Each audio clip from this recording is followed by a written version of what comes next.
le secret qui a permis à Bitcoin de retrouver les 100K, une nouvelle direction pour la SEC sous l'investiture de Trump qui va arriver le 20 janvier, Justin Sun qui va attirer des capitaux massifs sur sa blockchain Tron, Clearpool qui annonce un partenariat qui va lui permettre d'avoir accès à des capitaux sur toute l'Asie du Sud, donc une nouvelle exceptionnelle, et enfin Aethir qui va développer son écosystème au-delà du Web3, donc on a vraiment énormément de choses à voir aujourd'hui. C'est parti!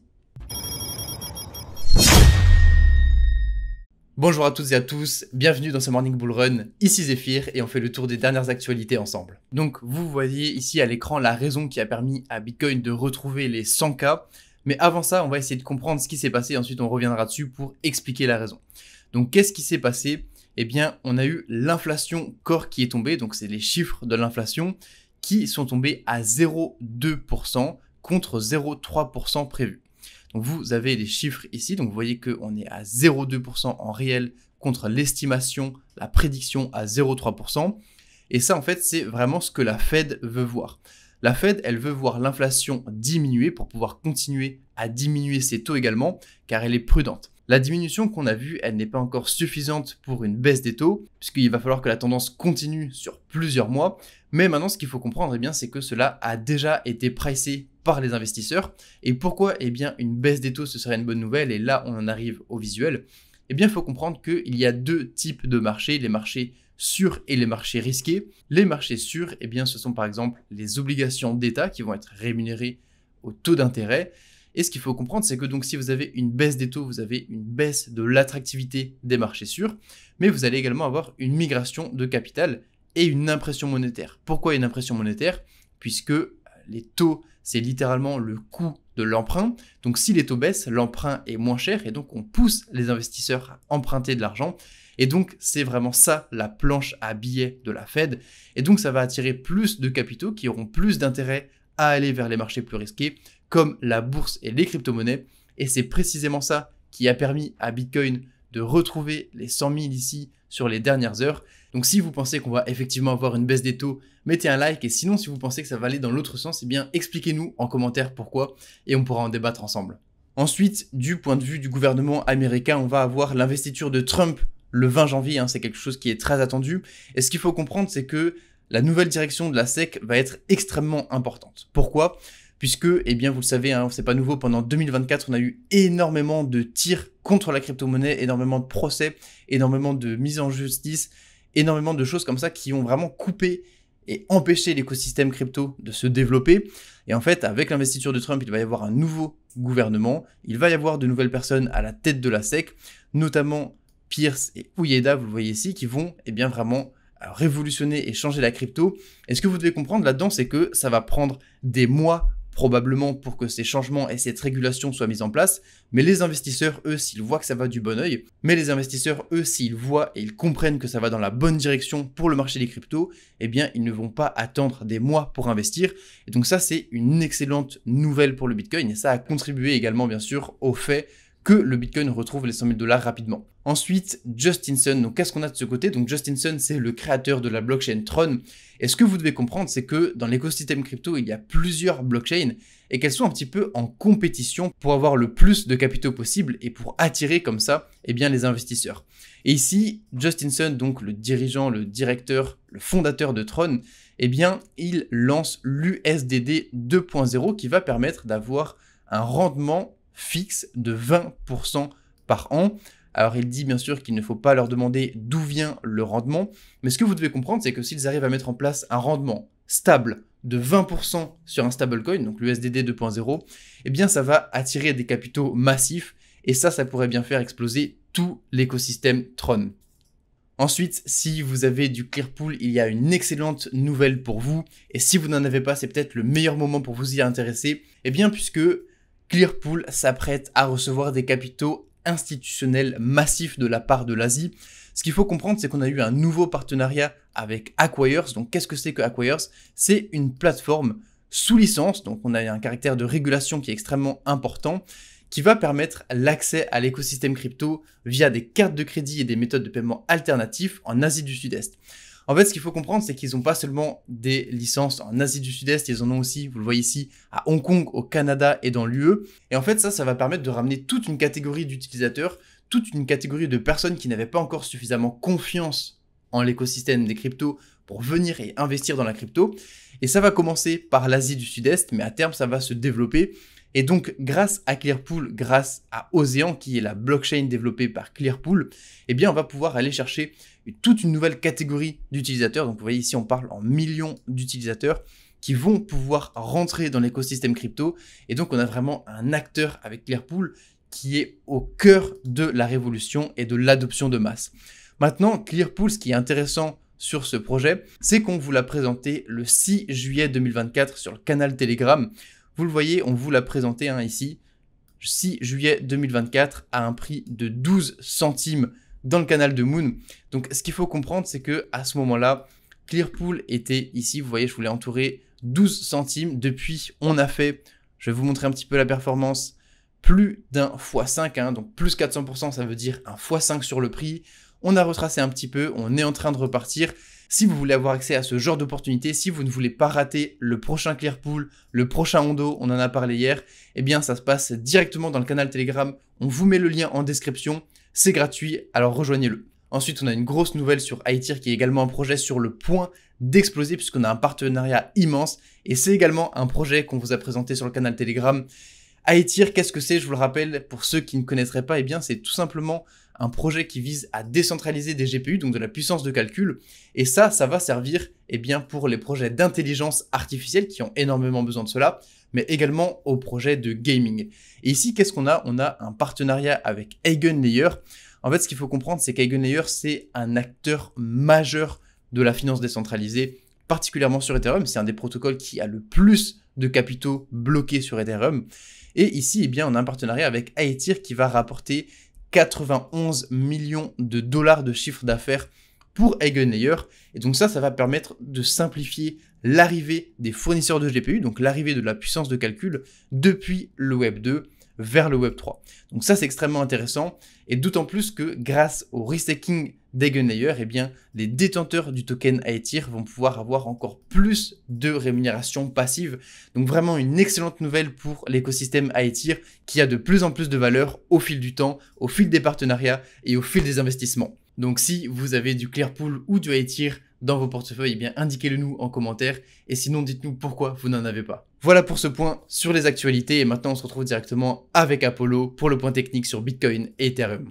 Merci Zéphyr pour ce point actu et bonjour les taurus, ici Apollo pour le point technique de ce Morning Bull Run. J'espère que vous allez toutes et tous très bien ce matin. Aujourd'hui, on va donc faire un tour sur Bitcoin évidemment, on ira voir Ethereum, la paire Ethereum contre BTC, on ira voir le crypto market cap en excluant le top 10, également la dominance de l'USDT. Alors, concernant Bitcoin, on se retrouve ce matin avec un Bitcoin à 99 600 $ qui vient de réagir sur sa zone donc ce niveau psychologique des 100 000 $.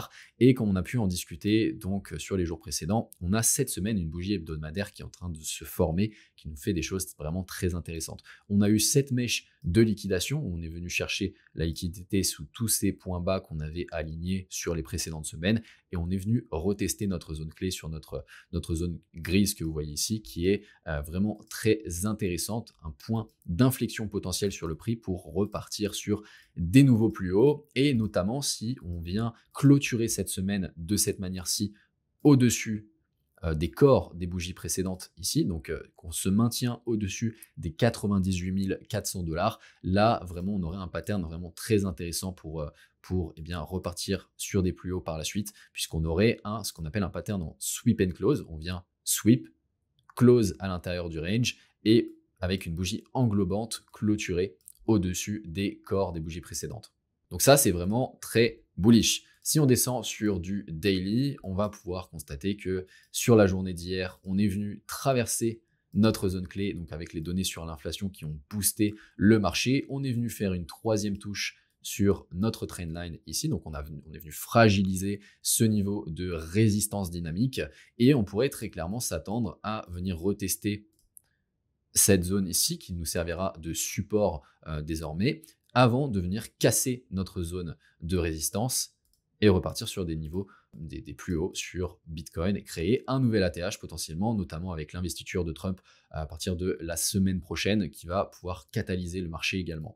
On a toujours ce scénario dont on avait parlé où on viendrait chercher la liquidité une dernière fois ici en retestant le rejection eh bien, pour faire sortir toutes les personnes qui se sont positionnées à l'achat dans cette zone-ci avec la journée d'hier et d'avant-hier. Maintenant, c'est pas du tout obligatoire de venir faire ce type de mouvement puisqu'on a déjà très très bien accumulé sur Bitcoin avec la prise de liquidité ici sur la journée de lundi. Donc on pourrait tout à fait envisager ce type de scénario où eh bien, on serait aux alentours de la zone ici pour eh bien, créer l'expansion qui viendrait nous créer un nouveau plus haut sur Bitcoin. On a également ce scénario où eh bien, on reviendrait, comme on a pu en discuter, sur la zone des 80 000, en dessous de cette zone-ci, à minima sur les 85 80 000 $. Maintenant, on n'est plus du tout dans ce type de scénario en termes de probabilité, même s'il y a toujours une possibilité, entre guillemets.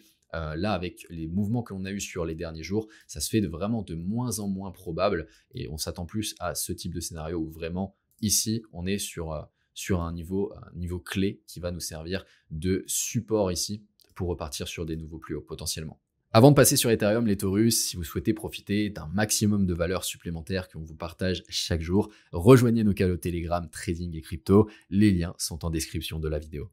On se retrouve maintenant sur Ethereum. Alors, si on va en hebdomadaire, on peut constater que c'est la même chose que Bitcoin. On est venu faire ici cette bougie de liquidation sur cette semaine, sur ce début de semaine. On est venu chercher tous ces points bas et on a réagi sur notre zone clé ici. Et on vient donc potentiellement cette semaine, on va attendre la clôture, mais on viendrait clôturer à l'intérieur de ce range avec une bougie en sweep and close. Si on descend sur du daily, on peut constater qu'on est en train de réagir sur notre zone ici de fair value gap baissière. Donc c'est tout à fait normal de voir eh bien, Ethereum réagir aujourd'hui. Et on pourrait s'attendre donc à une réaction un petit peu plus profonde qui viendrait retester le breaker ici sur cette zone-ci avant donc de pouvoir éventuellement créer des plus hauts sur Ethereum. On pourrait avoir un scénario qui ressemblerait à celui-ci, c'est-à-dire eh bien, venir consolider dans cette zone. Alors, on ne serait pas obligé de revenir en dessous, comme j'ai pu vous l'expliquer avec Bitcoin, ce n'est pas du tout obligatoire, même s'il y a la possibilité. On aurait également cette trendline. Ici, vous voyez, on a première touche, deuxième touche, troisième touche. Ici, on a eu un fake break de la trendline. On pourrait faire une quatrième touche ici avant de repartir sur des nouveaux plus hauts, ce qui serait tout à fait cohérent à observer. On aura par la suite cette cible à aller chercher au niveau des 3700 $, où on pourrait voir le prix réagir, se servir de support sur notre zone clé ici, avant de repartir à la hausse sur Ethereum. Alors maintenant, concernant la paire Ethereum contre BTC, vous allez voir que c'est vraiment très intéressant, puisque là, on est sur une zone clé depuis maintenant plusieurs semaines qu'on vient retravailler. Ça, c'est une fair value gap haussière qui était à l'origine de toute cette expansion. On est revenu également dans cet order block, donc on a une zone de confluence très intéressante sur ces niveaux. On peut voir que cette semaine, on est venu faire une prise de liquidité avec cette mèche. On est venu en dessous de ce niveau en respectant ce niveau-ci. Et on pourrait vraiment s'attendre à réagir, à les casser dans un premier temps ces niveaux avec cette trendline pour eh bien, repartir sur des nouveaux plus hauts et vraiment commencer à voir Ethereum surperformer par rapport à Bitcoin. On viendrait par la suite casser cette trendline. Et la cible à aller chercher pour ce cycle, pour moi, elle se trouve ici. Donc, on verrait eh bien, à partir des prix actuels, Ethereum surperformer Bitcoin de plus 160%. Donc, par exemple, si BTC vient faire un x2 à partir de son prix actuel et va chercher donc les 200 000 $, eh bien, on verrait Ethereum faire un x5 sur son prix actuel, donc aux alentours des 15 000 $, ce qui n'est pas du tout déconnant pour ce cycle.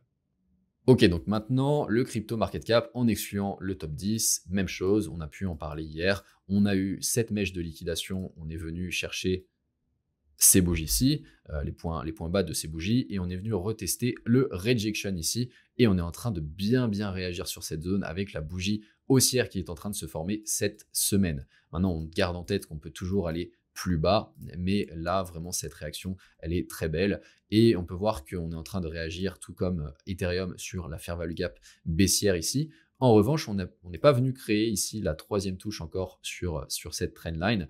On pourrait vraiment voir cet indicateur retester ce niveau et réagir sur la zone avant de la break, aller chercher ce niveau-ci et repartir sur des nouveaux plus hauts. Donc vraiment commencer les altcoins à nous faire de très très belles choses. Je pense qu'on est actuellement dans une zone vraiment d'inflexion. On pourrait voir les altcoins vraiment commencer à performer sur ce cycle et on pourrait entrer dans une vraie alt season et voir des choses assez exceptionnelles sur le marché des cryptos. D'ailleurs, dites-nous en commentaire si vous êtes prêts pour ce bull run d'anthologie. On va terminer avec la dominance du market cap de l'USDT. Donc on est en mensuel. Ce qu'on peut constater, c'est que sur le mois de novembre, avec l'impulsion que l'on a eue sur les cryptos, on est venu break cette trendline ici, donc qui est vraiment une trendline long terme. Et sur le mois de décembre, on est venu retester cette trendline et également cette zone clé ici en gris. Et sur le mois de janvier, on est venu à nouveau chercher cette zone. On est en train de réagir en créant une bougie baissière. On pourrait vraiment s'attendre à voir cet indicateur chuter drastiquement dans les prochaines semaines, les prochains mois. Si on descend d'ailleurs sur de l'hebdomadaire, on peut voir qu'on est venu chercher à nouveau cette zone sur le début de semaine ici, et qu'on est en train de vraiment bien réagir. Donc ça veut dire quoi? Ça veut dire qu'on pourrait voir des flux de capitaux vraiment sortir de l'USDT pour entrer sur les altcoins et nous donner donc le début d'une potentielle alt season. On a terminé pour ce matin les Taurus. Laissez-nous savoir si vous avez aimé cet épisode en mettant un like en guise de réponse. Sur ce, je vous souhaite une très belle journée. C'était Apollo. Ciao ciao.